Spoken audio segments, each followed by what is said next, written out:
Good morning. Another day, another vlog. Hello, TV Fam. Another day, another project. Nasa tayo ngayon, babe? Sa New Westminster Quay. Ayan o, may Artisan Market, New West Craft. Bread. Sige.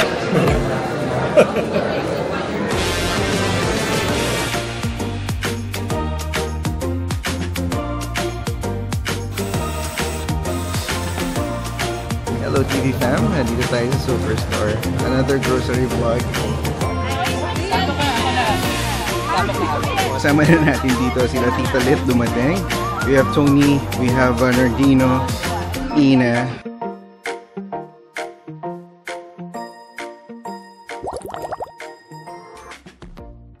Good morning. Another day, another vlog. Kahit hindi tayo makapag-upload. Today is August 5 and sana na baka tayo tagal na hindi nag-upload. Hindi ko alam kung kailan ko ma-upload itong vlog na to. So, busy pa rin tayo sa pag-aayos sa lugar natin. Kasi minsan, gusto mong umuwi sa malinis na bahay, yung tipong maayos na. Ang kulang kasi, basically is makapag-relax naman tayo kahit papaano, di ba? Kasi gusto rin nating ma-enjoy yung paglipat natin sa bago nating lugar. And so, sa kagustuhan natin na matapos kagad ang lahat, yung tipo uupo ka na lang at may enjoy mo yung iyong lugar, talagang puspusan ng ating pag-aayos, nang maramdaman naman natin ang ginhawa ng paglilipat natin. Kasi 'di ba, ilang beses ko atang na video, no? Sobrang cramped doon sa lugar namin because yung boxes talagang hindi mo alam kung saan mo na ilalagay. Ganon kadami yung na-accumulate namin na basically gamit. And so this time around nga, no, kung meron kang mga bagay na kailangan mong ayusin, ino-organize namin siya in a way na ano ba yung mas makakatanggal nung mga gamit doon sa mga boxes natin. At yun na nga yung way natin ng pagpapaprioritize nung pagkakasunod-sunod ng mga kailangan nating asikasuhin. So kita niyo naman siguro, no, in some of the clips, nag-install natin yung TV, nag-install tayo ng mga what they call thrones sa IKEA for more storage, para yung mga laman ng mga boxes mailipat natin doon, at nang sa ganon mabawasan yung mga nakakalat na gamit doon sa ating lugar. Yung mga boxes nga pala natin, sineset aside din natin sila dahil yung isa sa office mate namin, yung anak niya, magmo-move din to a new place. So sabi niya, every box count. Sayang nga at hindi niya kagad ako naabisuhan at naitapon ko yung 30 boxes na na-unpack na namin. Anyway, sana hindi kayo nagsasawa sa panonood sa moving vlog namin.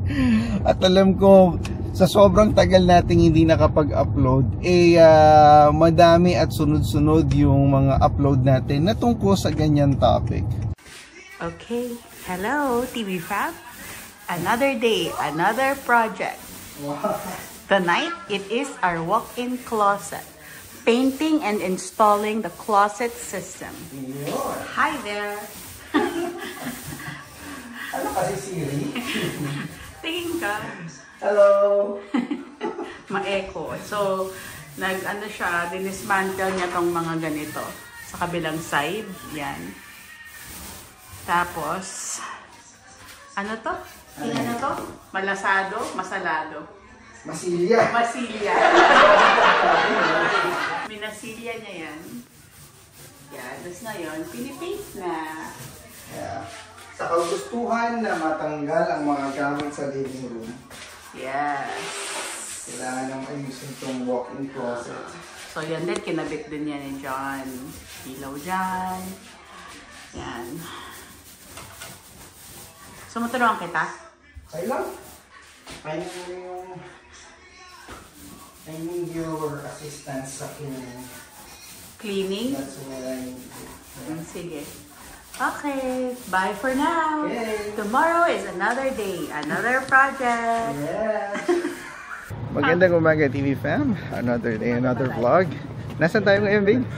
Sa New Westminster Quayside Market, parang gano'n. Oh, yun. Basta yun. Ilibot namin kayo. Matagal-tagal na bago kami nakabalik dito. Nung kasama pa namin si Chelsea, alam ko dito kami nagpupunta. Kumakain kami ng, ano yun, sa Re-Up? Re-Up Barbecue. If magawi kayo dito, puntahan nyo yun. Magandang kainan yun. At a reasonable price. Ito yung itsura bale yung market. O, diba?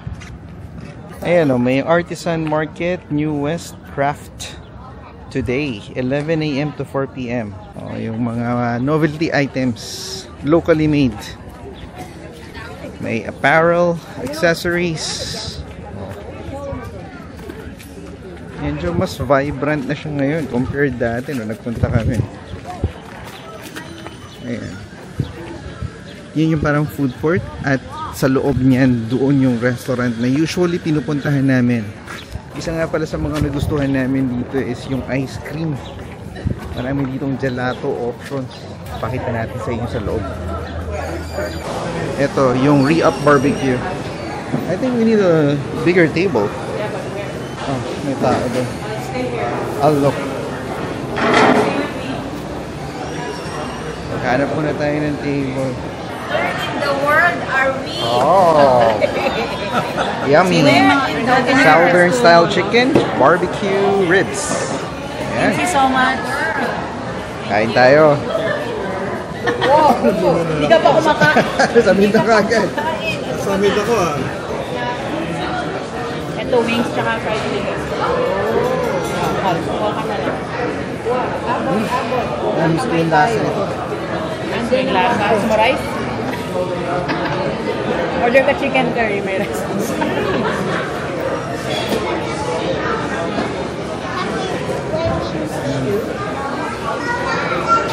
So, Daddy, fried chicken? Oh, dito na. What have to do in mix and dad? If you mix mom and dad, you have Clark. Day. No, one mix dad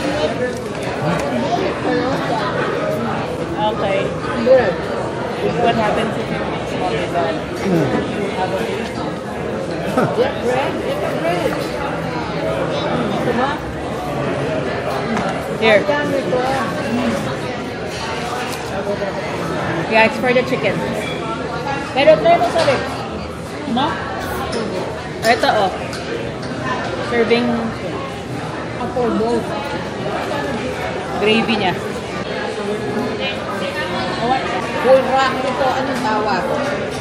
Bakit? Itong wing separate yan. Nilagay lang dito.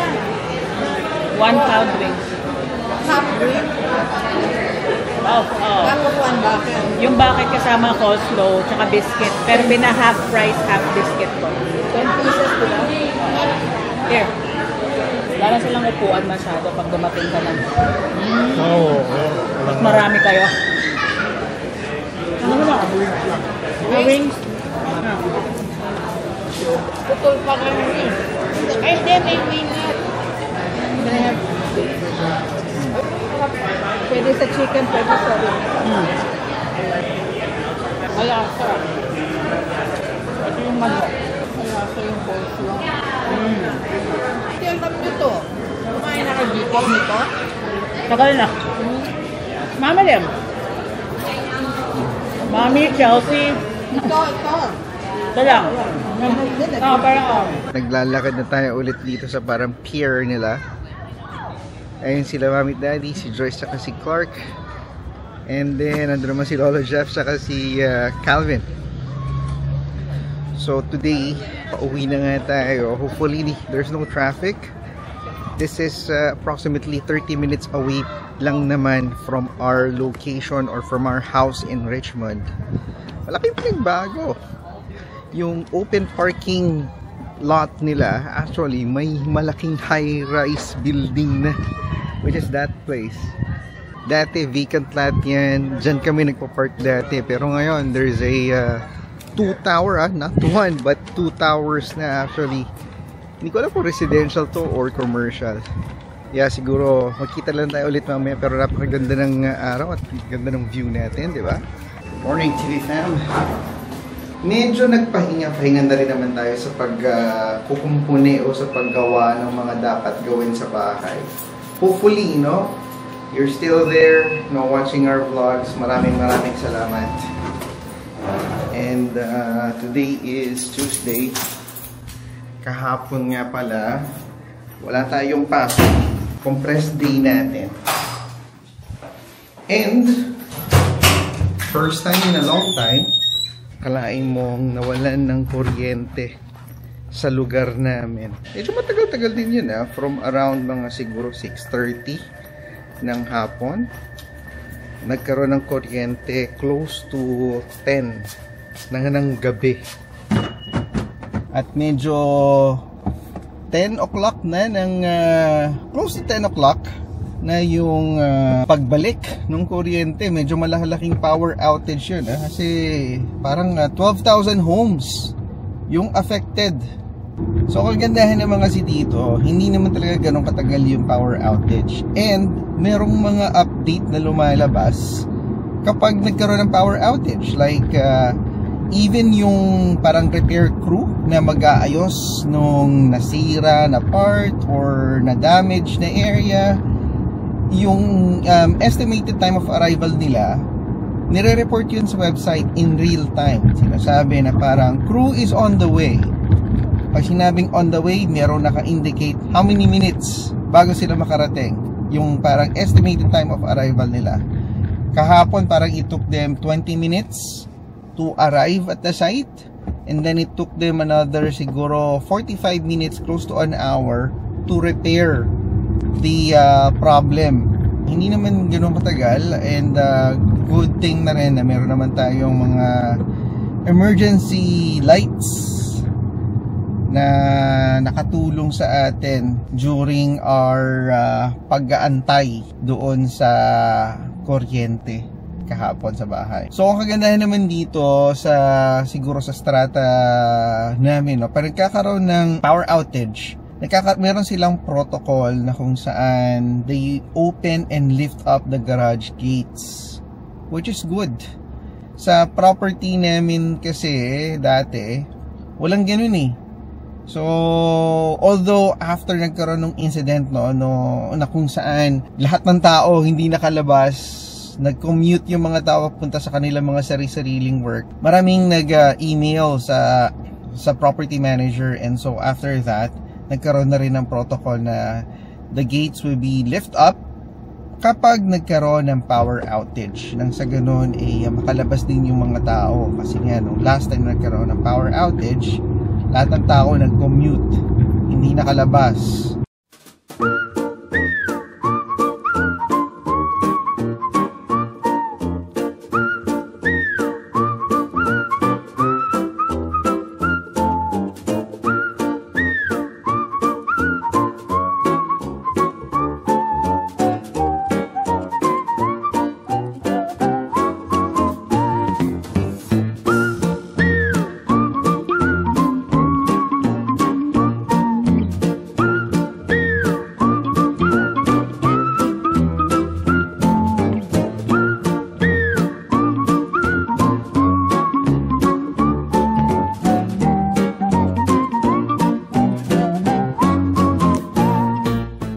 Hello TV fam, dito tayo sa Superstore.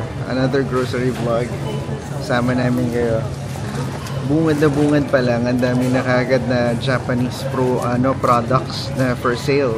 Ayan naka-sale siya. Yung mga chips nasa 198 na lang per piece. Tapos may mga chocolates din na dating $77, ngayon $4 na lang. Ayan, namimili si Mommy tsaka si Joyce. na alam lasa nito. Baka subo.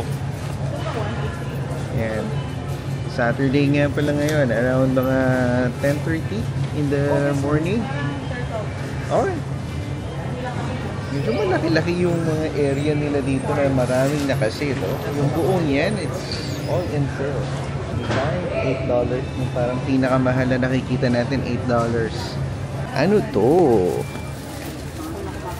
Potato chips na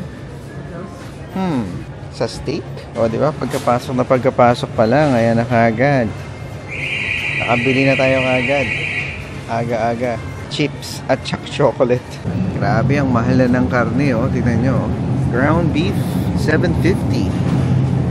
450 grams lang yan, oh. Ang mahal na. Dati mga $5 lang yan, eh. Plus 3 to $2.50 na yung tinaas ng presyo. Ayan, gagawa tayo ng lumpiang Shanghai. Gamit ang ground pork. Diba? Mas mura. Club size na yung kukunin natin. Magkano na yan? Ngayon? 21.68 na. Wow. Shout out kay ate. Sinabi ako si Joyce magluto siya ng nilaga na baboy. Pumili siya ng belly. Tapos nabanggit niya na parang, ay, daming masyadong taba. Tapos sabi ni ate na parang, oh, masarap yan. Tanggalin mo lang yung taba. Shout out sa'yo ate. Totoo naman sinabi niya. Masarap nga naman yun. Nga pala, nagustuhan ng mga bata yung McCain na sweet potato. Subukan nyo yun. I-air fry nyo lang. Tapos lagyan nyo ng konting salt. Antayin nyo maging crispy. Pwedeng-pwede ng merienda. So far, wala pa talaga tayong natsyempohan na nakikitang subscriber, no? Shoutout nga pala kay Joy ba yun? Or Joan? Kay Joan. Kasi nilapitan niya si Joyce nung nagkita sila or nakita niya sila sa Walmart last weekend. So shoutout sa iyo, Joan. Hopefully na naman tayo sana makita subscriber para naman makapagpa-picture tayo, di ba? So far parating si Joyce talaga yung nakikita nila dito sa Richmond. Naubusan tayo nung bagong yung kapalit ng spam na binibili natin, yung holiday na luncheon meat. Naka-sale kasi $2.50. Maximum of 4 pero ubus na $2.50 compared sa spam. Yung spam $5. Naka-sale na yun, kasi kung nakakuha na lang tayo dito ng Lay's, yung Lay's naman $7.50 for 2 bags. Ito yung mga bagong flavors nila. Ayan, masarap tong green. Yan, etong orange, hindi pa natin natikman, mamaya malalaman natin. Nakakatuwa lang, marami tayong nakikitang Filipino na nagko-comment pagka meron kang gustong bilhin, tapos alam nila yung lingwahe mo, nakiki-comment din. Nakakatuwa lang. O nga pala, next weekend meron tayong picnic with friends at meron tayong special bisita na darating. So magkikita-kita tayo doon ulit sa South Arm Park. So ito, bibili tayo ng mga disposable plates. Maghahanda na tayo for next week. Wala na rin tayo palang yung spoon and fork. Disposable. Ha? Yeah. Spoon and fork? Yeah.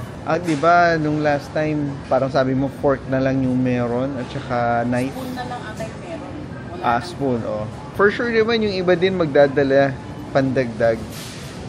Kasi medyo madami-dami tayong magkikita-kita And hopefully yung mga inimbita natin is talagang makapunta sila. Yan, konting-konting kwentuhan. Hello TV fam! So it's Sunday today.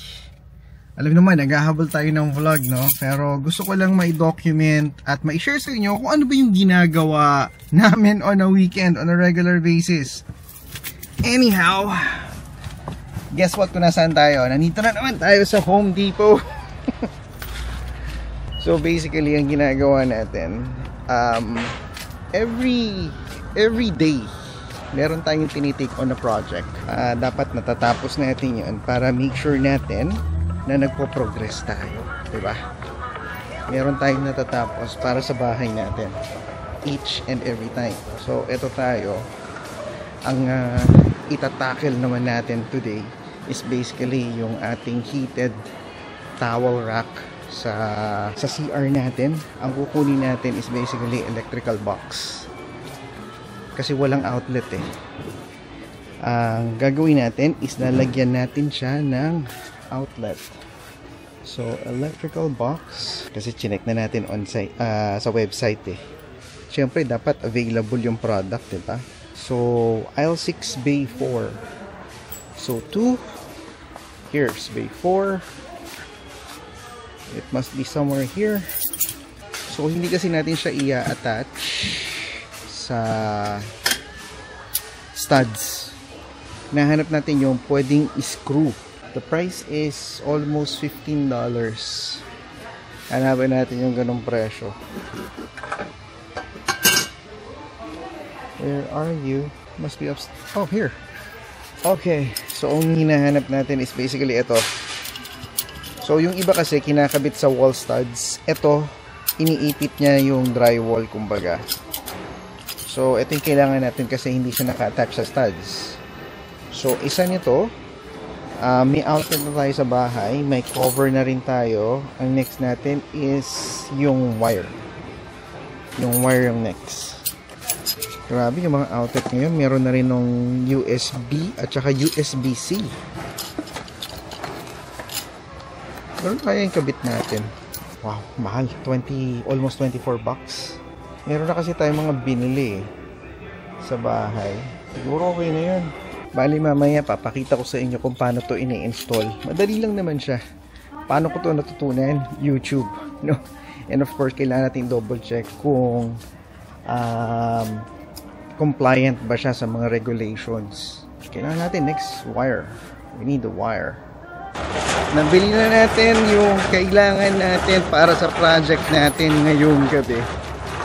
Sunday na nga pala ng gabi. No? Close to 7 PM. Buti na lang medyo mataas-taas pa ang araw. At hindi pa madilim. Meron pa tayong kumbaga boost na tapusin yung project natin, no? Kahit bukas may pasok. So, nandito na tayo sa washroom, no? Ito yung binili natin. Junction, it's not, it's called an electrical box. Hindi siya junction box, no? Kasi wala namang connection ng wires dito. Kasi may outlet nga eh, no? So, ito yung bali yung gagawin natin. Ito yung binili nating outlet box. Sabi ko nga sa inyo, no, ito yung kumakapit sa drywall. So, nakikita nyo. Ayan. No? Yan yun. Iipitin nyo yung drywall dito.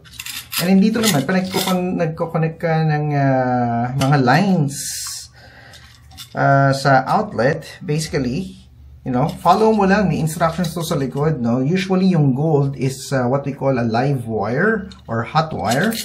Silver, ito yung silver.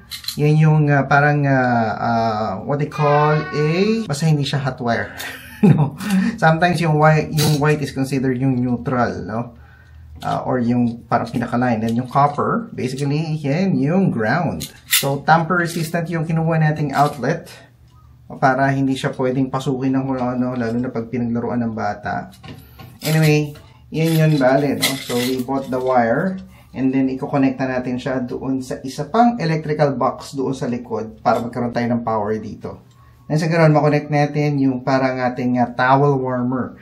Importante kasi yan, lalo na pag nagpunta na tayo sa fall, winter season, yung towel natin basically hindi matutuyo yan unless lagi mo yung ilalagay sa dryer para ma-cycle mo siya at matuyo siya ng husto. Anyway, kabit ko na muna to. Magandang umaga, TV fam. So, nandito tayo ulit sa South Arm. And meron na naman tayong picnic. We use this opportunity, no, para maimbitahan natin yung mga nakilala natin dito sa Vancouver para, alam mo yan, konting bonding naman. And not to mention, darating din kasi si Ina and family. So, our way of welcoming them dito sa British Columbia. So, nag-set up na tayo, no? Nag-reserve na tayo ng table as early as, I think, 8:30 in the morning. And nagkataon nga na meron palang activity dito na gagawin. So, mas magiging enjoyable to para sa mga bata. So, kung mapapansin nyo doon, no? merong parang outdoor park activity na sponsored by the City of Richmond.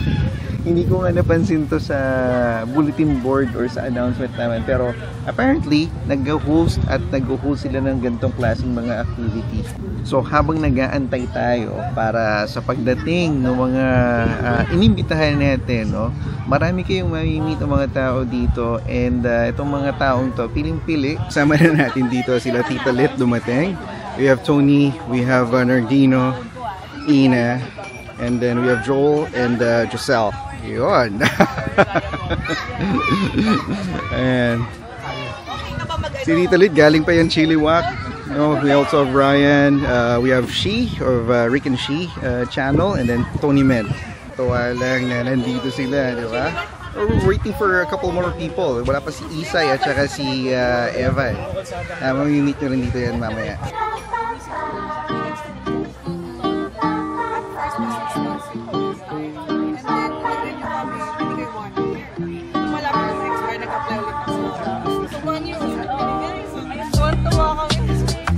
Sorry, ako naman yung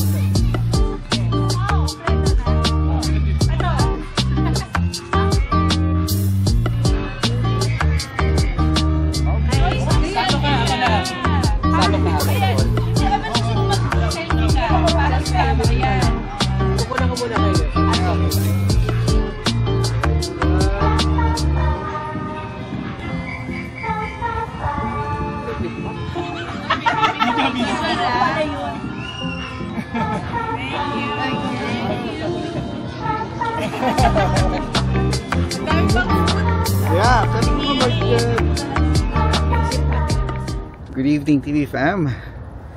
Siyempre nandito tayo sa Seafood Continental Restaurant. Mag-dinner lang tayo. Inaantay natin sila Ina at saka sila Tony Med. At nagkabiglang yayaan lang dito sa restaurant. City of mine, how I love the city of mine. It never gets me down, city of mine.